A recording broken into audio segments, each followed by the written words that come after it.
चलिए इस वीडियो में हम लोग समझने वाले हैं वृत्त के बारे में।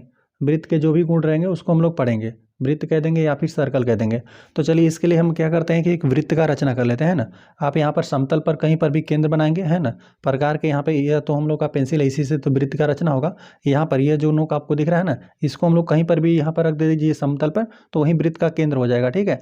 और यहाँ पर प्रकार में आप जितनी दूरी भरे हुए हैं यही त्रिज्या कहलाती है। ठीक है। प्रकार में जो भी दूरी भरा गया यही त्रिज्या होगा। तो आप यहाँ पर वृत्त बनाने के लिए कहीं पर यहाँ पे समतल पर कहीं पर भी आप केंद्र बना लीजिए। तो चलिए हम यहीं पर केंद्र बना देते हैं और यहाँ पे इस प्रकार से हम लोग, है ना, जहाँ से स्टार्ट करेंगे इसी प्रकार से घुमाते हुए हम लोग एक राउंड इसको लगा देंगे। ठीक है। और फिर हम लोग यहीं पर लेकर आए। तो इस प्रकार से यह वृत्त की हमने रचना कर लिया। तो चलिए इस प्रकार से हम लोग वृत्त बना लेते हैं। और जहाँ पर यहाँ पर प्रकार का आप नोक रखे थे ना, इसी को बोलते हैं केंद्र। ठीक है। इसी को बोलते हैं केंद्र। और यहाँ पे बाहर, जो यहाँ पे बाहर आपको बाउंड्री दिख रही है ना, इसी को बोलते हैं परिधि। ठीक है। वृत्त की परिधि इसको कहते हैं। और यहाँ पर ना वृत्त के केंद्र और यहाँ पे परिधि की दूरी को ही त्रिज्या बोलते हैं। ठीक है। चलिए यहाँ पर हम यहाँ पे खींच भी देते हैं। यहाँ पे वृत्त का केंद्र हो गया और यहाँ पे परिधि तक की दूरी यही कहलाती है त्रिज्या। ठीक है। यही आपका हो गया त्रिज्या। अब यहाँ पर हम लोग लिखेंगे भी इसके बारे में। ये हमारा त्रिज्या हो गया। अभी वृत्त के केंद्र से होते हुए ना यहाँ पे परिधि के दो स्थानों पर मिला देंगे, यहाँ से होते हुए। ठीक है। केंद्र से, तो उसे क्या बोलते हैं, वृत्त का व्यास कहते हैं। ठीक है। चलिए यहाँ पर हम लोग केंद्र से मिलाते हैं दो स्थानों पे, तो यहाँ पे बोल देंगे यहाँ से पूरी लंबाई। ठीक है। चलिए यदि हम नामकरण करना रहेगा तो नामकरण कर देते हैं। या चलिए इसे ओ नामकरण कर देते हैं, इसे ए नामकरण कर देते हैं, इसको बी नामकरण कर देते हैं, इसको हमने सी नामकरण कर दिया। ठीक है। तो यहाँ पर हम लोग त्रिज्या की बात करें तो यहाँ पे ओ ए त्रिज्या होगा। ओ ए हम लोग का क्या है, त्रिज्या है। चलिए इसकी बात करें तो ओ भी त्रिज्या हो जाएगा, ओ सी भी त्रिज्या हो जाएगा, है ना। और देखिए यहाँ पर परिधि के दो बिंदुओं पर मिला दिया गया है ना, यहाँ पे वृत्त के केंद्र से होते हुए, वृत्त के केंद्र से होते हुए वृत्त की परिधि पर दो स्थानों पर मिला देते हैं। तो इस प्रकार से आपका व्यास बनता है। ठीक है। डायमीटर कहते हैं इसको, इसको त्रिज्या को रेडियस कहते हैं। तो यहाँ पर हम लोग लिखते हैं, यहाँ पे सी बी हो जाएगा। सी बी ये आपका क्या है, वृत्त का व्यास है। ये वृत्त का व्यास हो गया। और वृत्त के परिधि पर किन्हीं दो स्थानों पर आप मिला देंगे ना, तो उसे जीवा कहते हैं। ठीक है। मान लेते हैं यहाँ पर हमने, यहाँ पे वृत्त की परिधि पर यहाँ पर किन्हीं दो बिंदुओं पर हमने मिला दिया। यहाँ पे चलिए यहाँ पे बी नामकरण कर दिया गया, सी। चलिए डी और इसका ही ई नामकरण कर देते हैं। ठीक है। तो यहाँ पे डी को क्या बोलेंगे, वृत्त का जीवा बोलेंगे। ठीक है। यहाँ पे डी ई यह क्या है, वृत्त की यह जीवा है। तो इस प्रकार से वृत्त की ना परिधि पर किन्हीं दो स्थानों पर मिलाकर आप बहुत सारी जीवाएं प्राप्त कर सकते हैं ना। और देखिए यहाँ पर जो वृत्त का व्यास होता है ना, वह भी एक जीवा ही होता है ना। यह भी वृत्त की परिधि पर दो स्थानों पर मिला हुआ है। ठीक है। और यही वृत्त की सबसे बड़ी जीवा को ही यहाँ पे व्यास कहते हैं। ठीक है। वृत्त का यहाँ पे वृत्त का जो व्यास होता है वो सबसे बड़ी जीवा भी होती है ना। तो चलिए वृत्त का डेफिनेशन हम यहाँ पे लिख देते हैं कि वृत्त क्या होता है। तो वृत्त क्या होता है, एक ऐसी गोलबंद आकृति रहती है ना, जिसका यहाँ पे वृत्त के केंद्र और परिधि पर कहीं पर भी आप दूरी लेंगे तो इसके बीच की दूरी आपस में समान रहेगी। यही आपका त्रिज्या होता है। यहाँ पे वृत्त के केंद्र और यहाँ पे परिधि की दूरी आप कहीं पर भी लेंगे ना, तो ये सब बराबर रहेगा। ठीक है। यहाँ पे ओ भी बराबर, यहाँ पे ओ ए रहेगा, यहाँ पे ओ सी भी हो जाएगा। यहाँ पर कहीं पर और मिलाएंगे तो भी यहाँ पर वृत्त के केंद्र और परिधि के बीच की दूरी आपस में बराबर रहती है। तो बस इसी बात को आप लिख दीजिए। ठीक है। हम लोग लिख देते हैं, वृत्त क्या होता है, वृत्त एक ऐसी बंद भी आकृति रहती है, साथ साथ गोल भी आकृति रहती है। और इस प्रकार से रहता है कि वृत्त के केंद्र और परिधि के बीच की दूरी में आपस में कहीं पर भी मापेंगे तो सब बराबर रहता है। तो बस इसी बात को लिखते हैं। वृत्त एक ऐसी बंद आकृति, बंद एवं गोल भी है, साथ साथ गोल रहेगा, सिर्फ गोल आकृति है, जिसका केंद्र बिंदु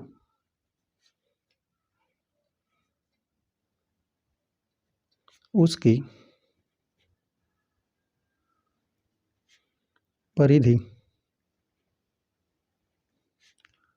से समान दूरी पर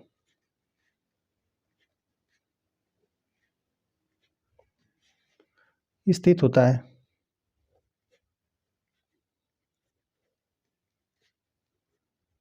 और इसी दूरी को त्रिज्या कहते हैं। हम लोग लिख देते हैं यहाँ पे, इसी दूरी को वृत्त की त्रिज्या कहते हैं। ठीक है। हम लिख देते हैं, इसी दूरी को त्रिज्या कहते हैं।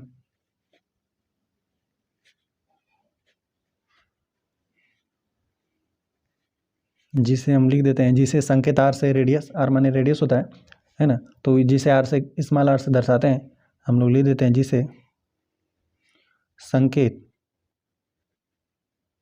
आप स्मॉल आर बना लीजिएगा, स्मॉल आर से प्रदर्शित करते हैं।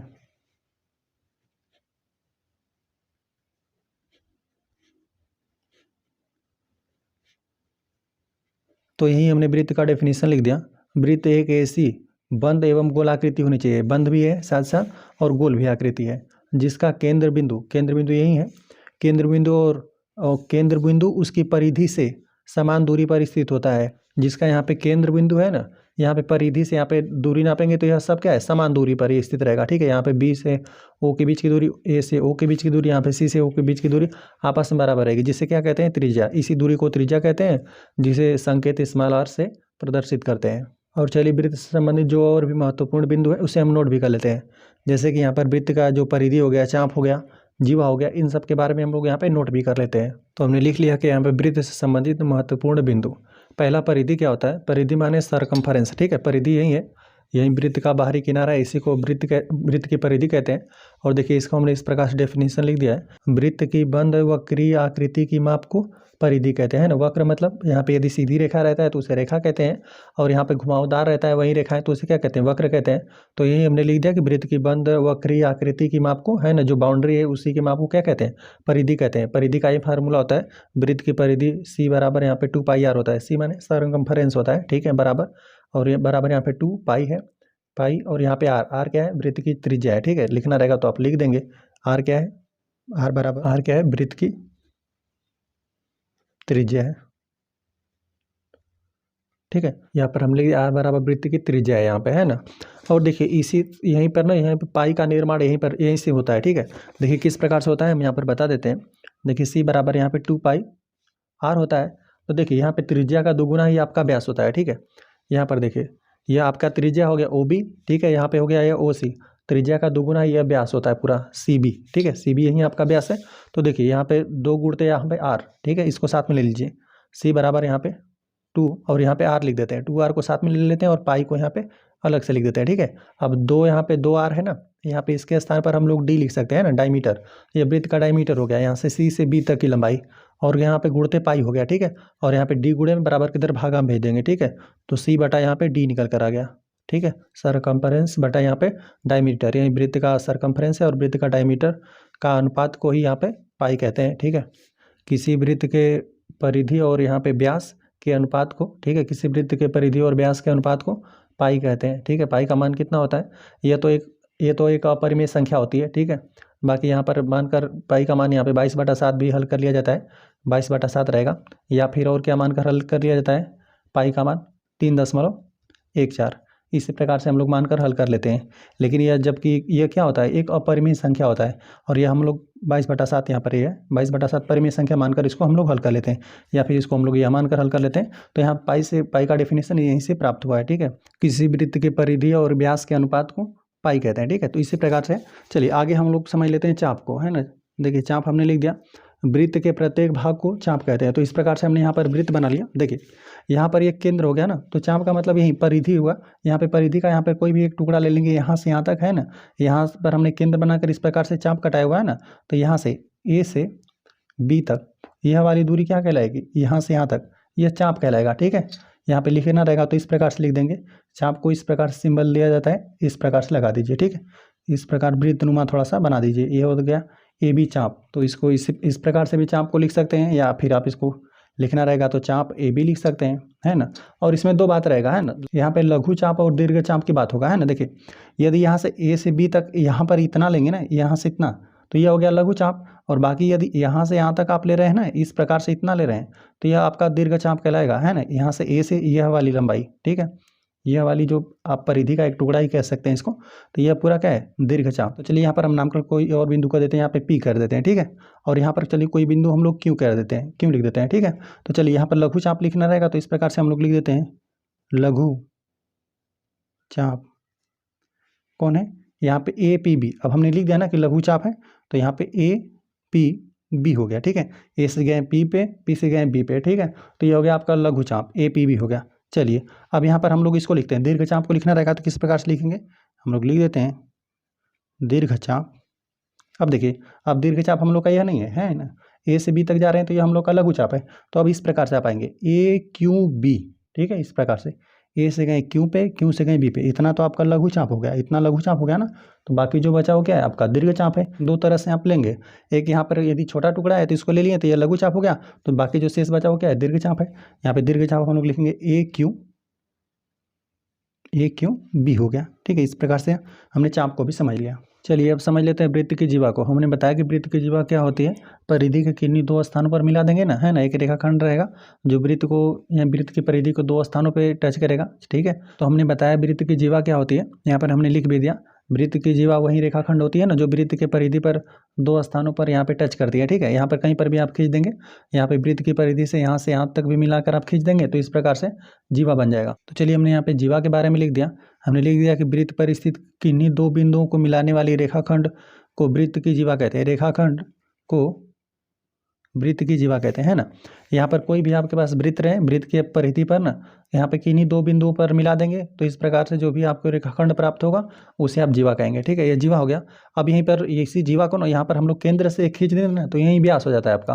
तो यहाँ पर चलिए वृत्त का व्यास भी हमने लिख दिया। वृत्त का व्यास क्या होता है, एक रेखाखंड जो वृत्त के केंद्र से होकर जाए, ठीक है। यहाँ पर रेखाखंड वृत्त के केंद्र से होकर जाए और वृत्त की परिधि को दोनों ओर से छुए, ठीक है, दोनों ओर से यह छुएगा ही, है ना। वृत्त की परिधि यहाँ पे केंद्र से होते हुए गया और यहाँ पे वृत्त की परिधि को दोनों ओर से यह छू भी रहा है, ठीक है। तो इस प्रकार क्या कहेंगे, वृत्त का व्यास कहेंगे। यहाँ पर लिखना रहेगा तो हम लोग लिख भी देते हैं, हम लिख भी देते हैं यहाँ पे ए बी वृत्त की जीवा है। तो यह हो गया हम लोग का ए बी वृत्त की जीवा हो गई और यहाँ पे वृत्त का व्यास हो गया ए बी, यहाँ पे वृत्त का व्यास है, हम लोग लिख देते हैं यहाँ पे ए बी वृत्त का व्यास है। चलिए अब आ जाते हैं हम लोग छेदक रेखा पे। छेदक रेखा क्या होती है, वह रेखा जो दिए गए वृत्त को दो बिंदुओं पर काटती है वृत्त की छेदक रेखा कहलाती है। जैसे कि यहाँ पर एक वृत्त है, ठीक है, एक वृत्त को क्या कि एक रेखा ने दो स्थानों को प्रतिच्छेद कर दिया, ठीक है। तो यह क्या ए बी क्या कहलाएगा, एक छेदक रेखा कहलाएगा, है ना। इस वृत्त को यहाँ पर ए बी जो रेखा थी यहाँ पे दो स्थानों पर वृत्त की परिधियों पर यहाँ पे प्रतिच्छेद कर दिए, ठीक है। और अभी हम लोग स्पर्श रेखा भी समझेंगे, ठीक है। स्पर्श रेखा क्या होती है, स्पर्श रेखा सिर्फ वृत्त की परिधि को एक बिंदु पर प्रतिच्छेद करेगी, ठीक है। और यही दो बिंदु प्रतिच्छेद कर दी तो ये होती है छेदक रेखा। वह रेखा जो दिए गए वृत्त को दो बिंदुओं पर काटती है वृत्त की छेदक रेखा कहलाती है, ठीक है। लिख देते हैं यहाँ ए बी जो है, ए बी रेखा की हम बात करें पूरी, ठीक है। ए बी एक छेदक रेखा है और यहाँ पे स्पर्श रेखा क्या है, स्पर्श रेखा एक ऐसी रेखा जो वृत्त को केवल एक बिंदु पर मिलती है वृत्त की स्पर्श रेखा कहलाती है, ठीक है। जैसे देखिए यहाँ पर एक वृत्त हो गया, यहाँ पे यह ए बी क्या है, यहाँ पे स्पर्श रेखा है ना। और स्पर्श रेखा को और यहाँ पे ना स्पर्श, यहाँ पे जो सी बिंदु है इसे स्पर्श बिंदु कहते हैं, ठीक है। यहाँ पे यह वृत्त को एक ही बिंदु पर प्रतिच्छेद करता है ना, और दो बिंदु प्रतिच्छेद करेगा तो हो जाएगा छेदक रेखा। और यहाँ से यदि आप वृत्त के केंद्र से यहाँ पे ना वृत्त के केंद्र और यहाँ पे स्पर्श बिंदु से मिलाएंगे ना तो यह हमेशा लंबवत रहेगा, ठीक है। यहाँ पर जो कोण बनेगा, यहाँ पर बात करें यहाँ पर भी तो यह 90 अंश का ही कोण बनता है, ठीक है। चलिए यहाँ पर हम लोग लिख देते हैं, यहाँ इसी वृत्त की हम लोग बात कर रहे हैं, ए बी एक स्पर्श रेखा है, स्पर्श रेखा है। और यहाँ पे बिंदु सी को, बिंदु लिख देते हैं, बिंदु सी को स्पर्श बिंदु कहा जाता है, स्पर्श बिंदु कहा जाता है। कोई वृत्त रहे, कोई रेखा यदि वृत्त को एक बिंदु पर स्पर्श करे, है ना, एक ही बिंदु प्रतिच्छेद करे तो उसे कहते हैं स्पर्श रेखा, और दो बिंदु प्रतिच्छेद कर दी गई तो छेदक रेखा। और यहाँ पे हमने बताया कि इसको स्पर्श बिंदु को बोलेंगे, ठीक है। बिंदु सी क्या कहलाएगा, स्पर्श बिंदु कहा जाता है। और यहाँ पे जो यहाँ पे कोण की बात करेंगे ना, देखिए कोण भी हम यहाँ पे लिख देते हैं कि यहाँ पर हमेशा 90 अंश का कोण बनता है, ठीक है। यदि यहाँ पे वृत्त के केंद्र से यहाँ पर ना स्पर्श बिंदु को आप मिला रहे हैं तो यहाँ पे 90 अंश का कोण बनेगा। लिख देते हैं हम यहाँ पे कोण ओ सी बी बराबर ही हमेशा 90 अंश होता है। चलिए हो गया। अब हम लोग समझते हैं वृत्तखंड। वृत्तखंड क्या होता है ना, वृत्त को दो भागों में बांटना और वो भी जीवा के साथ, ठीक है। हम लोग लिख देते हैं, देखिए यहाँ पर लिखा है हमने वृत्तखंड क्या होता है कि किसी चाप और इसके संगत जीवा के मध्य क्षेत्रफल को वृत्तखंड कहा जाता है। देखिए किस प्रकार से होता है। यहाँ से देखिए ए है, यहाँ पर बिंदु बी है, ए और बी में यहाँ पर आप देख रहे हैं कि यहाँ पर हमने एक जीवा मिला दिया है, ठीक है। ये वृत्त था, हमने यहाँ पर एक जीवा मिला दिया, तो जीवा मिला दिया ना, तो यहाँ पर यह जो पूरा यहाँ पर जो चाप है यहाँ से यहाँ तक, और यहाँ पे जीवा जो यहाँ पे इनके बीच का जो क्षेत्र है ना उसे बोलते हैं वृत्तखंड, ठीक है। यहाँ पर हो गया और यहाँ पर भी बन रहा है, ठीक है। यहाँ से यह वाली जीवा यहाँ से यहाँ तक है, और साथ साथ नहीं यहाँ पे यहाँ से यहाँ तक चाप है, ठीक है। यह चाप हो गया, और यहाँ पे यह वृत्त की जीवा हो गई, और जीवा से यहाँ पर जो इनके बीच का जो घिरा हुआ क्षेत्र है उसे बोलते हैं वृत्तखंड। जो वृत्तखंड आधा से अधिक रहे उसे बोलते हैं दीर्घ वृत्तखंड। यहाँ पर हम लोग लिख देते हैं दीर्घ वृत्तखंड, ठीक है। यह दीर्घ वृत्तखंड कहलाएगा, और यहाँ पे यह लघु वृत्तखंड कहलाएगा, यह लघु वृत्तखंड, ठीक है। यदि दो बराबर भागों में बांट देंगे तो उसे अर्धवृत्त कहते हैं, ठीक है। अब यहाँ पर हम देखिए, यहाँ पे इसको हमने दो बराबर भागों में बांट दिया, यहाँ से हमने ब्रेक कर दिया है ना, यहाँ पे इसको अलग अलग बना दिया, ठीक है। देखिए हम बना देते हैं, यह वृत्त बराबर है, यह दीर्घ वृत्त हो गया, दीर्घ वृत्तखंड हो गया, ठीक है। जीवा के साथ यदि आप टुकड़ा करेंगे ना तो उसे वृत्तखंड कहेंगे, और वहीं के यहाँ पे केंद्र के साथ जब टुकड़ा करेंगे तो उसे त्रिज्यखंड कहते हैं। त्रिज्यखंड को आगे हम लोग पढ़ेंगे। देखिए तो यहाँ पे यह दीर्घ वृत्तखंड बना, यह लघु वृत्तखंड है, लघु वृत्तखंड, ठीक है। ये ऊपर जो आधा से अधिक था उसे दीर्घ वृत्तखंड, और जो आधा से कम था उसे लघु वृत्तखंड। यदि मध्य से यहाँ पर यदि ना केंद्र से होते हुए हम लोग आधा करते हैं वृत्त को ना तो उसे अर्धवृत्त कहते हैं। चलिए अब हम लोग त्रिज्यखंड को समझ लेते हैं। यहाँ पे वृत्त के चाप तथा चाप के अंत बिंदुओं से जाने वाली त्रिज्याओं से घिरे क्षेत्र को त्रिज्यखंड कहते हैं। देखिए किस प्रकार से, यहाँ पर एक हमने वृत्त बना दिया, ठीक है। अब यहाँ पर देख रहे हैं ना कि यहाँ ए से बी तक यहाँ पर चाप है, ठीक है। यहाँ पर दो बराबर भागों में बांट गया है। देखिए यहाँ पे त्रिज्यखंड रहेगा तो यहाँ पे त्रिज्या के साथ टुकड़ा होगा, ठीक है। देखिए यहाँ पर एक वृत्त था, इसको हमने यहाँ पे दीर्घ, यहाँ पे त्रिज्यखंड कहलाएगा, ठीक है। जो आधा से अधिक रहेगा दीर्घ त्रिज्यखंड, और यहाँ पे ये क्या कहलाएगा, लघु त्रिज्यखंड। यहाँ पे यह लघु त्रिज्यखंड है, इसकी बात करें तो, ठीक है। यह लघु त्रिज्यखंड कहलाएगा, और यहाँ पे यह दीर्घ त्रिज्यखंड कहलाएगा, ठीक है। तो इसका देखिए डिफिनीशन किस प्रकार से है। यहाँ पे ए से बी यह चाप हो गया ना, यह चाप, और इन चाप के अंत बिंदु से, ठीक है, इन चाप के अंत बिंदुओं से जो घिरा हुआ क्षेत्र है ना उसी के बोलते हैं त्रिज्यखंड। तो यदि इसके लिए लेंगे है ना, यदि इसकी आप चाप की बात कर रहे हैं ए से बी तक इस चाप की, तो आप इस त्रिज्यखंड की बात कर रहे हैं। और यहाँ पे इस चाप की ए से बी तक ये है जो बड़ा सा चाप है, ठीक है, ए से बी तक ये वाला चाप, ठीक है। और इसके इस चाप और यहाँ पे जो अंत बिंदु है इसका, ठीक है, और यहाँ पे केंद्र से मिलाने की आप बात कर रहे हैं, ठीक है, त्रिज्याओं के साथ ये जो घिरा हुआ क्षेत्र है, तो ये बनेगा, हम लोग लिख भी देते हैं यहाँ पे दीर्घ त्रिज्यखंड, ये कहलाएगा दीर्घ त्रिज्यखंड, दीर्घ त्रिज्यखंड का रहेगा। और यहाँ पे ये लघु रहेगा त्रिज्यखंड, ठीक है। और यहाँ पर हमने अलग से बना दिया, ये बराबर हो जाएगा, और यहाँ पर ये प्लस रहेगा बराबर, ये हम प्लस लिख देते हैं। इसको दो बराबर भागों में बांट दिया गया था, और वही काम यहाँ पर भी हुआ है, ठीक है। यहाँ पर जब जीवा के साथ रहेगा, जब दीवा के साथ टुकड़ा किया जाएगा तो उसे वृत्तखंड कहेंगे। वहीं केंद्र के साथ, जब यहाँ पे वृत्त के केंद्र के साथ आप टुकड़ा करेंगे तो उसे त्रिज्यखंड कहेंगे। चलिए यहाँ पर प्लस कर देते हैं, ये इसको दो बराबर भागों में बांट दिया गया। यह आपका है दीर्घ त्रिज्यखंड, और यह आपका है लघु त्रिज्यखंड, त्रिज्या के साथ टुकड़ा हुआ है, ठीक है। चलिए अगला पॉइंट हमने लिख दिया, वृत्त के व्यास द्वारा अर्धवृत्त पर किसी बिंदु पर निर्मित कोण समकोण होता है। मतलब ये हुआ ना कि देखिए हमने यहाँ पर वृत्त के केंद्र से होते हुए यहाँ पे ए से बी हमने खींच दिया, ठीक है। तो यह क्या हो गया, वृत्त का व्यास हो गया। अब वृत्त का व्यास हो गया तो यहाँ पे दो बराबर भागों में बट गया, ठीक है, वृत्त। तो एक अर्धवृत्त ऊपर हो गया, एक अर्धवृत्त यहाँ पे नीचे हो गया। तो यहाँ पर ना, यहाँ पे वृत्त का जो यहाँ पर व्यास है, इन दोनों बिंदुओं को लेकर ना इस अर्धवृत्त में या इस अर्धवृत्त में कहीं पर भी कोई भी कोण बनाएंगे ना, इस यहाँ पर जो चाप है, यहाँ पर किसी चाप पर किसी बिंदु पर बनाएंगे ना तो प्रत्येक कोण समकोण ही होगा, ठीक है, 90 अंश का ही होगा। चलिए एक हम यहाँ पे खींच के दिखाते हैं आपको। यहाँ पे इसको हमने यहाँ से पर मिला दिया, और यहाँ पे बी से हम लोग इसको मिला देते हैं, इस प्रकार से हमने खींच दिया। अब इसको आप नापेंगे ना तो ये हमेशा 90 अंश का कोण ही रहेगा, ठीक है। हम लोग इस अर्धवृत्त में बना रहे हैं ना, तो यहाँ पे चलिए डी नामकरण कर देते हैं। तो यहाँ पे जो यहाँ से यहाँ तक चाप है ना, इस चाप पर आप लोग कहीं भी बनाएंगे, ठीक है, आप कहीं भी किसी इसी बिंदु पर बनाते, ए से यहाँ पे व्यास के अंतिम बिंदु है, ठीक है, ए और यहाँ पे बी, इनसे आप लेकर बनाते हैं ना, इस पर भी कोण तो भी 90 अंश का ही बनता है, ठीक है। कहीं पर भी ले लीजिए, ठीक है, यहाँ से यहाँ तक चाप में आप कहीं भी ले सकते हैं। तो यहाँ पे जो कोण डी बनेगा ना, यह हमेशा 90 अंश का ही बनेगा, ठीक है।